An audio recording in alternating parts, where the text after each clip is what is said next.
Now, in our next case, and as part of optimization, we will determine inputs based on the tawag dito, two-step optimization. No? Okay? So, if you remember in our example, predefined yung ano, ating mga variables. Like for example, yung contingency requirement. If we go back to our case, ano no, ako mabilis. We go back to case 4. I mean, module 4.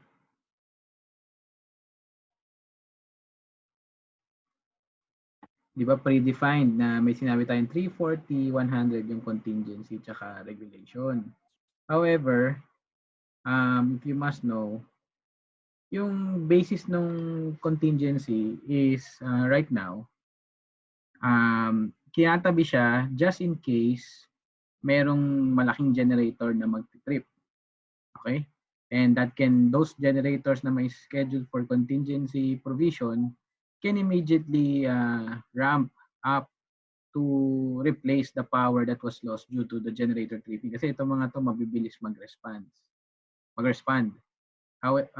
Whereas, so yun yung basis na ang kailangan mo itabing contingency should be the maximum megawatt scheduled sa isang generator. Kasi malaki yung merong possibility yung baling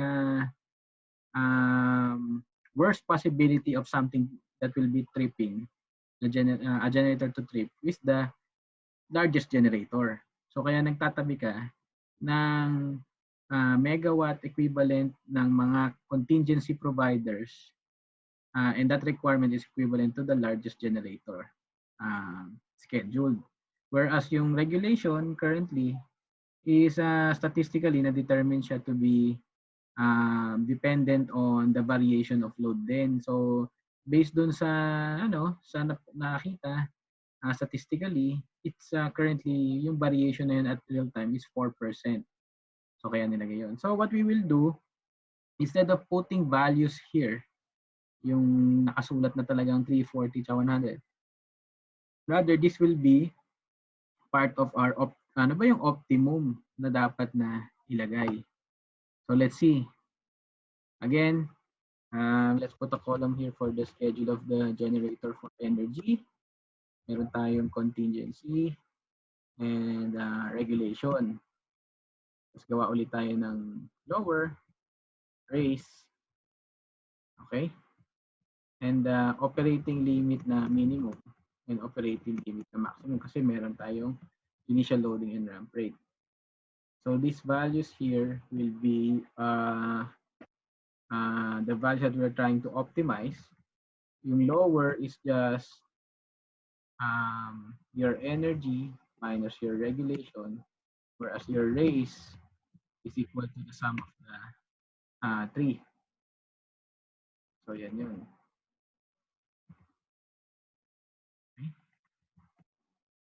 Yung operating limit minimum naman natin, if you remember, it's the maximum of either your Pmin or yung initial loading minus yung ramp rate times the ramp time, which is nandito sa baba.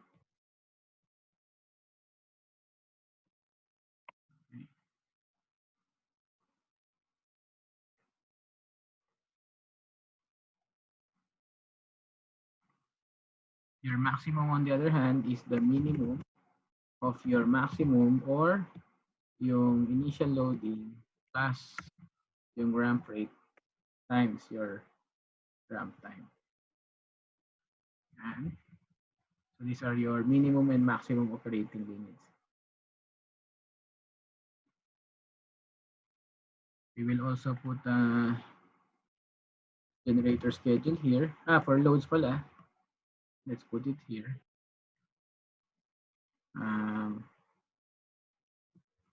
Kalimutan ko ilagay dito yung minimum requirement of the load. So 0 naman yan for now. And this is the projection. Okay. So yung requirement sabi niya maximum schedule. So, ang requirement talaga, we will get the maximum na may schedule na energy. Okay, yan yung requirement. Whereas yung regulation requirement naman will be 0.04 or 4% ng sum nitong mga loads. Yun yung assume nating demand kasi wala pa tayong, we don't assume losses here in this problem. Okay. So, again, let's put load cost, energy, reserve, penalty. Gawa pa pala tayo ng, aside from the requirement, yung slack, and yung,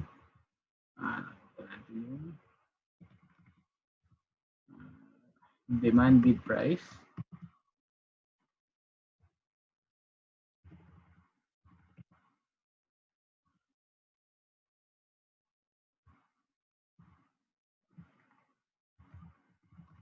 Oops.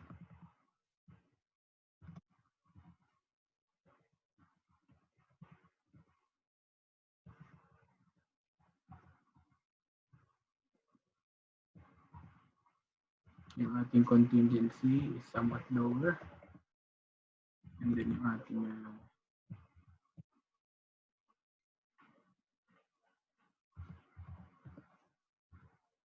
somewhat higher yung regulation. Then yung slack is something that we will optimize again. At yung right-hand side of the equation, if you remember, is just gawa tayo ng dito for the schedules, the total schedules.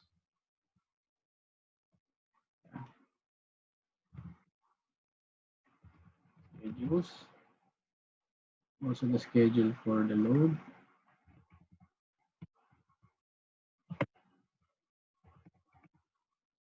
So kaya yung requirement pala dito sa regulation dito lang natin tatak. May sub na repetitive. Okay. Yung right hand side again is the kung contingency, sum of the contingency schedule plus the slack minus the requirement. Yun yung dapat na 0. Whereas for dito, ganun din sa regulation, sum of the regulation schedule plus the slack minus the requirement should be 0 as well. Load cost, again, repeating that process before. Yung energy schedule, load cost pala to. Ang energy pala yung nagawa ko. Yung load cost is your schedule for the load times the demanded price. Energy cost, nauna ko na, nilipat ko na lang. This is your energy schedule times your energy offer price. Sa reserve naman, contingency schedule times the reserve offer price. For contingency, sum na lang natin yung for regulation.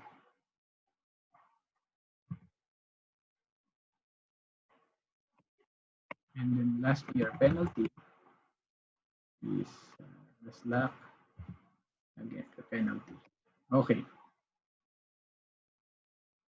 And nakuha na natin lahat ng equations. Try natin yung optimization, setting out. Objective, wala pa pala yung objective. Equal to the load minus the energy cost minus the reserve cost minus the penalty cost.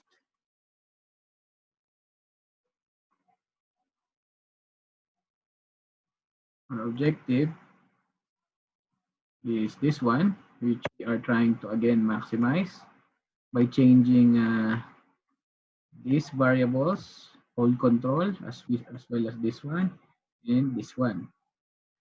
Mga nakadilaw.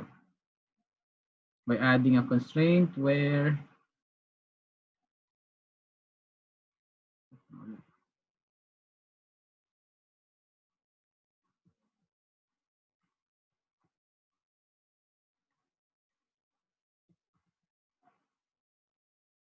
guys, nakita pa rin ba yung screen ko?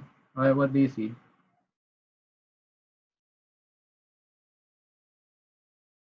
Nakita niyo pa rin yung machine problem 5? Yes, sir. Okay.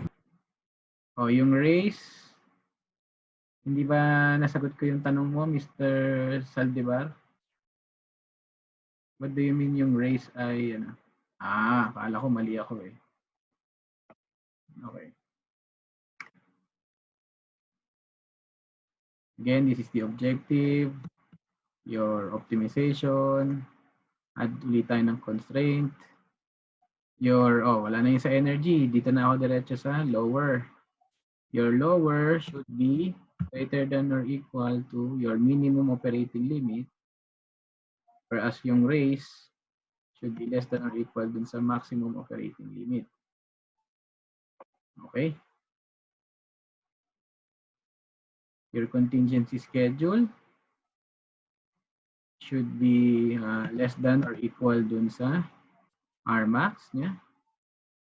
Regulation schedule should be less than or equal dun sa Rmax naman ng regulation.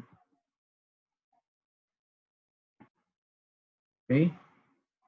Schedule of load should be greater than or equal dun sa minimum projection. And also that should be less than or equal sa maximum projection. Minimum requirement pala yung kanina. Your slack, not your slack, but rather your right-hand side should always be equal to 0. Also,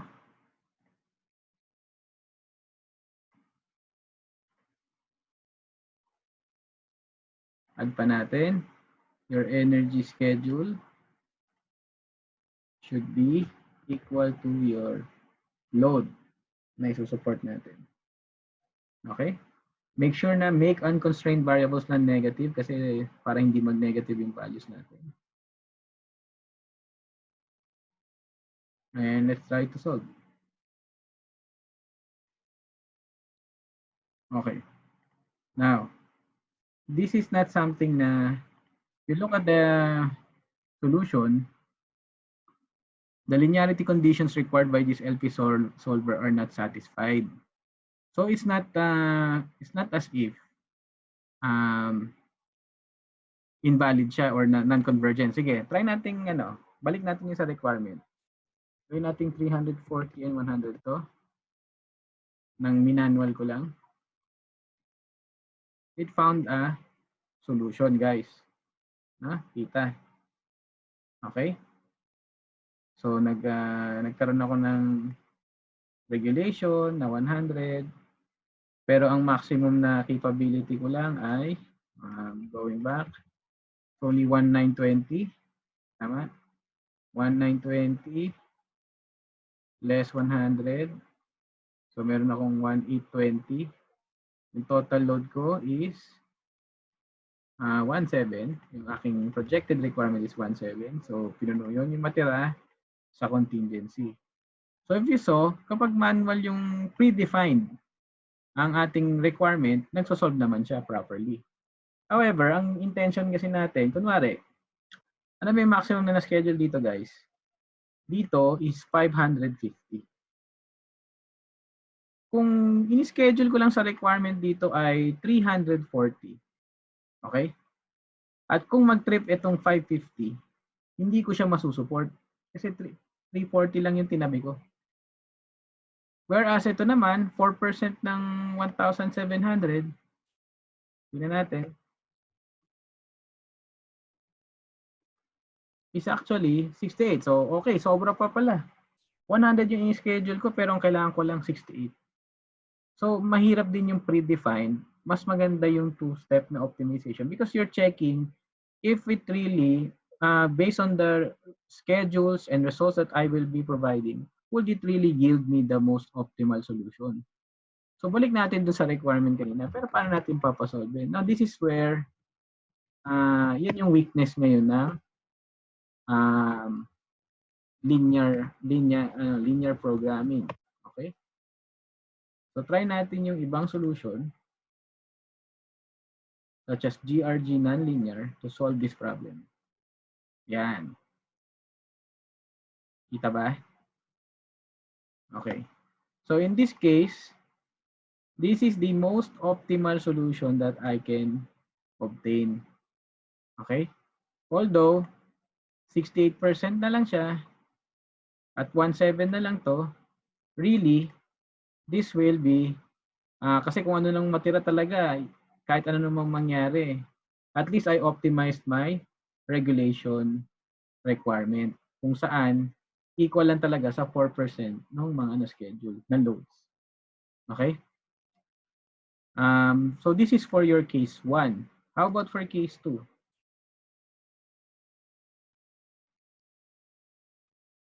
Same problem, but what we will do is try to adjust lang yung ating requirement. Or paano natin try natin pababain yung load para mapatry natin mapaschedule yung contingency. So we'll try to lessen the loads further up to this level, 900. Tingnan natin yung minimum operating limit. It's too low. So dapat mga around 1, 2, 4, 5 pala. Or might as well para hindi masyado mahirap, taasan na lang natin yung ramp rate.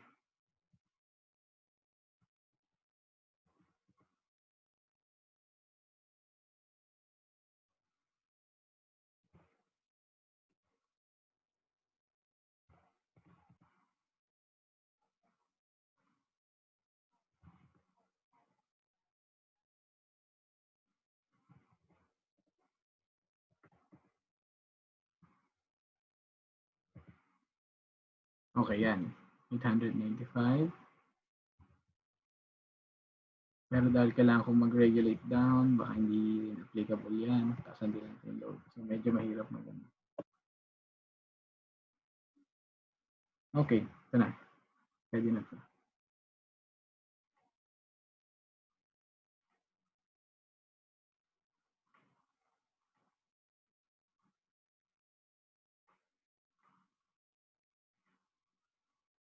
Okay. Yun. So minsan kasi yung Excel is very limited. Kailangan twice. Actually, in some, yung talagang mga solvers natin talaga, yung mga advanced na ginagamit commercially, really is uses maybe a modeling language for CPLEX such as AMTL or AIMS. Pag Excel kasi syempre, more theoretical to. Kaya nakita nyo, I solved it once, tapos minsan kailangan 2 beses siyang i-run kasi kanina nag-fail yan. Try to solve it. Yan. Sometimes you need, with this GRG nonlinear, you need to solve it twice. Okay. So you can see here, class, medyo pag nonlinear, masyado ng sporadic. Let's try another solver. Kaya lang malayo matagal tong revolutionary because you can see here pag evolutionary, trying to iterate between sub-problems to further